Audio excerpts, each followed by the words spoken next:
لو سمحت ممكن ترفع ايدك لفوق. تمام، نزلها تاني. مبروك، انت قدرت تعمل حاجة آلاف البشر ما يقدروش يعملوها عشان مصابين بمرض ALS، مرض خلى الكابتن مؤمن زكريا يعتزل اللعب سنة 2018. السؤال هنا، هو المرض ده بيعمل ايه في الجسم؟ خلينا متفقين ان في الجسم الطبيعي المخ هو القائد اللي بيدي الأوامر، والعضلات هي الجندي اللي بينفذ الأوامر، والأعصاب الحركية هي اللي بتنقل الأوامر من المخ للعضلات.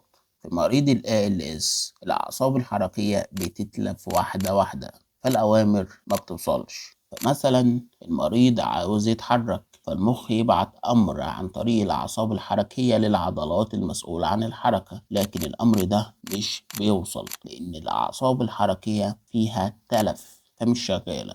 التلف ده بيحصل تدريجيا، في البداية بيسبب ضعف بسيط في الإيد أو الرجل، تقل في الكلام، ومع الوقت فقدان القدرة على الحركة، صعوبة في البلع، وفي مراحل أخطر صعوبة تنفس. إيه العلاج؟ لحد دلوقتي مفيش علاج نهائي، بس في أدوية بتبطئ تطور المرض، وأجهزة بتساعد على التنفس، وجلسات العلاج الطبيعي اللي بتحسن من جودة حياة المريض.